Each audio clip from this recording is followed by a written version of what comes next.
Part 1 में हमने partition of Bengal तक पढ़ लिया था। अब हम स्वदेशी मूवमेंट से स्टार्ट करेंगे। स्वदेशी मूवमेंट, पेज 94। प्रोटेस्ट में यानी आंदोलन में इंडियंस ने स्वदेशी मूवमेंट स्टार्ट किया 7 अगस्त 1905 में। इस मूवमेंट में ब्रिटिश गुड्स का यानी ब्रिटिश के सामानों का बॉयकॉट किया। बॉयकॉट मतलब बहिष्कार किया और इंडियन गुड्स को प्रमोट किया। बाद में स्वदेशी और फॉरेन गुड्स का बॉयकॉट कांग्रेस के द्वारा एगिटेशन का चीफ फॉर्म बन गया। एगिटेशन का मतलब आंदोलन। Textile mills, national banks, chemical works और इंश्योरेंस कंपनीज के एस्टैब्लिशमेंट में सेकेंड मूवमेंट्स इंस्ट्रूमेंटल थे। वॉलंटियर्स ने हर हाउस होल्ड के दरवाजे पर स्वदेशी गुड्स डिलीवर किए। मूवमेंट सारी क्लासेस और लोगों के ग्रुप्स में स्प्रेड हो चुका था। सबसे ज़्यादा एक्टिव पार्टिसिपेशन स्कूल बॉयज़ और कॉलेज स्टूडेंट्स से था। गवर्नमेंट ने रिप्रेसिव मेजर्स अडॉप्ट किए एगिटेशन को क्रश करने के लिए, स्पेशली स्टूडेंट्स के अगेंस्ट प्रोसेशन का मतलब होता है जुलूस, और मीटिंग्स बैन कर दी गई और लीडर्स को जेल भेजा गया बिना ट्रायल के। तिलक को 6 साल के लिए रिगोरस इम्प्रिजनमेंट बोल दिया गया। नेक्स्ट टॉपिक है मुस्लिम लीग और सूरत स्प्लिट पढ़ते हैं। बंगाल के पार्टीशन के द्वारा ब्रिटिश ने कम्युनलिज्म का बीज बो दिया था। उन्होंने मुस्लिम को इनकरेज किया सेपरेट पार्टी बनाने के लिए और सेपरेट इलेक्टोरेट के लिए, ताकि वो फाइट कर सकें। मुस्लिम सोचते थे कि अगर उन्होंने कांग्रेस ज्वाइन कर ली तो वो अपनी आइडेंटिटी खो देंगे। 1906 में नवाब सलीमुल्लाह खान डेक्का के और प्रिंस आगा खान ने मुस्लिम लीग को बनाया ताकि मुस्लिम्स के इंटरेस्ट को प्रोटेक्ट कर सकें और मुस्लिम के सेपरेट इलेक्टोरेट मिल सके। 1907 में इंडियन नेशनल कांग्रेस के सूरत सेशन में मॉडरेट्स और एक्सट्रीमिस्ट के बीच कॉन्फ्लिक्ट बढ़ गया, इसलिए एक्सट्रीमिस्ट ने इस सेशन में कांग्रेस छोड़ दी। इसे सूरत स्प्लिट के नाम से जाना जाता है। क्या आप जानते हैं ट्रायो, बाल गंगाधर तिलक, बिपिन चंद्रपाल और लाला लाजपत राय, इन तीनों का लाल बाल पाल से इन्हें जाना जाता है। इन तीनों को लाल बाल पाल के नाम से जाना जाता है। अब मिलिटेंसी की ग्रोथ पढ़ेंगे। गवर्नमेंट के रिप्रेसिव मेजर्स के अगेंस्ट एंटी पार्टीशन मूवमेंट और एक्सट्रीमिस्ट के कारण रेवोल्यूशनरी एक्टिविटीज़ की ग्रोथ बढ़ गई। इटली, आयरलैंड और रशिया के फ्रीडम के रेवोल्यूशनरी मूवमेंट्स से इन्फ्लुएंस होकर रेवोल्यूशनरी की यंग ब्रीड सोचने लगी कि पैसिव रेजिस्टेंस को कोई सक्सेस नहीं मिलेगी और ब्रिटिश को फोर्स से ही इंडिया से बाहर करना पड़ेगा। इसके कारण इंडिया के अंदर और इंडिया के बाहर इंडियंस के द्वारा रेवोल्यूशनरी एक्टिविटीज़ हो गई। रेवोल्यूशनरीज़ का मेथड एक्सट्रीमिस्ट और मॉडरेट से इंटायरली डिफरेंट था। ये अपने मदरलैंड के प्रति इंटेंस लव के द्वारा बहुत इंस्पायर्ड थे और वायलेंट मीन्स के द्वारा फॉरेनर्स के हाथों से फ्रीडम चाहते थे। उनके मेथड्स में ये सब था: दूसरी कंट्रीज से आर्म्स इंपोर्ट करना, बॉम्ब्स मैन्युफैक्चर करना, सीक्रेट सोसाइटी बनाना, अनपॉपुलर ब्रिटिश ऑफिशियल्स की असैसिनेशन का मतलब होता है हत्या करना, इसमें इन्वॉल्वमेंट। इस उद्देश्य के लिए मनी कलेक्ट करने के लिए रेवोल्यूशनरी आइडियाज़ को न्यूज़पेपर, बुक्स और पैम्पलेट्स के द्वारा प्रोपोगेट किया।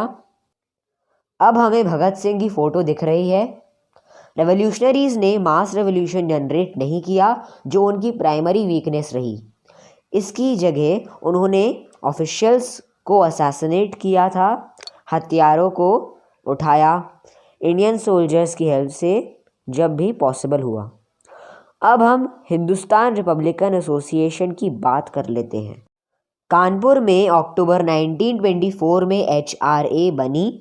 इसमें राम प्रसाद बिस्मिल, जोगेश चटर्जी, सचिंद्रनाथ सान्याल, भगत सिंह और चंद्रशेखर आज़ाद लीडिंग मेंबर्स रहे।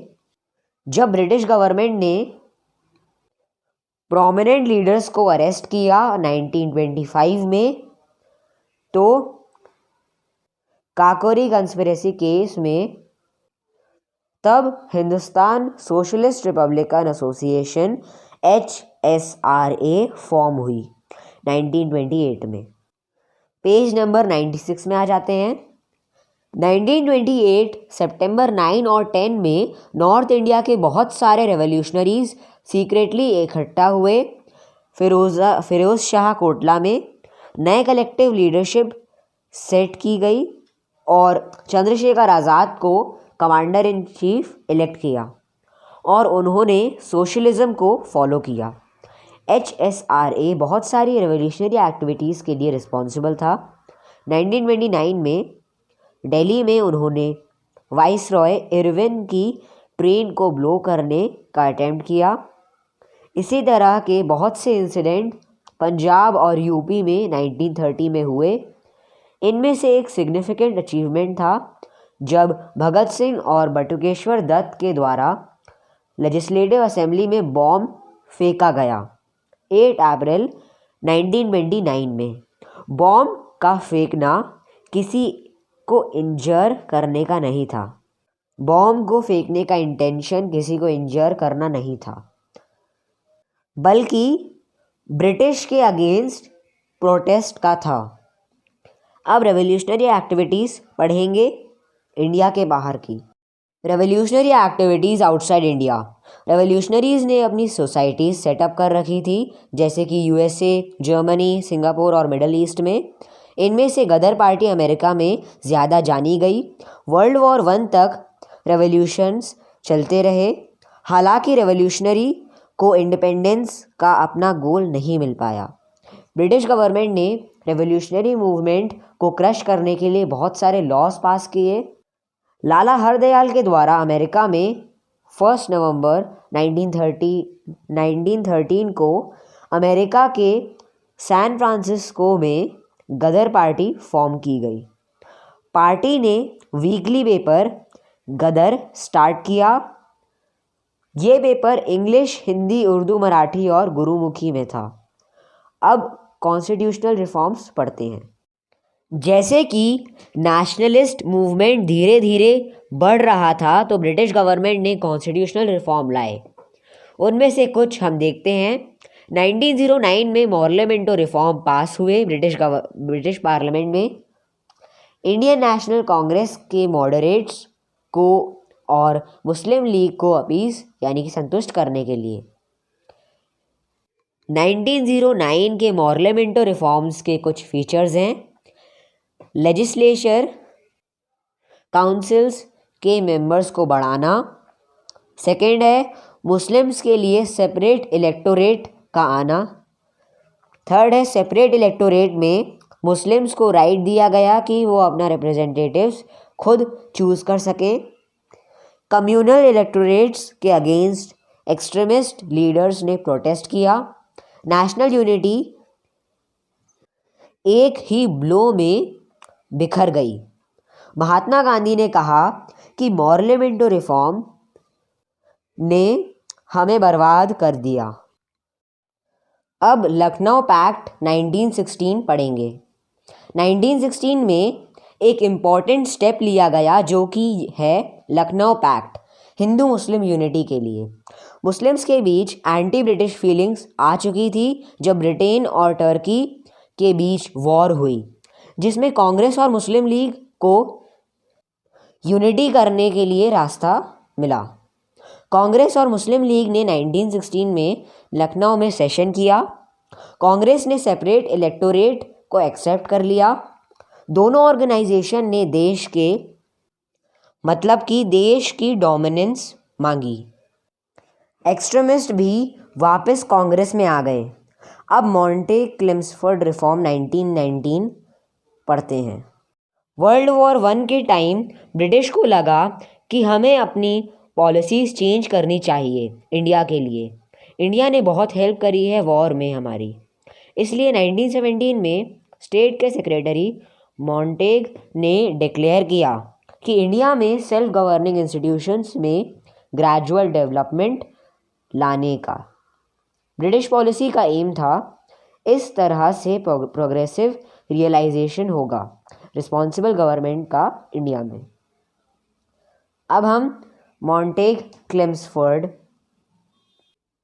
का नेक्स्ट पार्ट पढ़ते हैं। 1919 में मॉन्टे-क्लेम्सफोर्ड रिफॉर्म पास हुआ जिसका एम सेल्फ गवर्निंग इंस्टीट्यूशंस को डेवलप करना था इंडिया में। मॉन्टे-क्लेम्सफोर्ड रिफॉर्म के मेन फीचर देखते हैं। सेंटर लेजिस्लेचर में 2 हाउसेज होंगे, काउंसिल ऑफ स्टेट यानी कि अपर हाउस और legislative assembly lower house. Upper house का टेन्योर 5 इयर्स होगा और लोअर हाउस का 3 इयर्स का। डायरकी का सिस्टम इंट्रोड्यूस किया गया प्रोविंसेस में। डायरकी के अनुसार इलेक्टेड इंडियन लेजिस्लेचर्स और ब्रिटिश ऑफिशियल्स अपनी पावर शेयर करेंगे।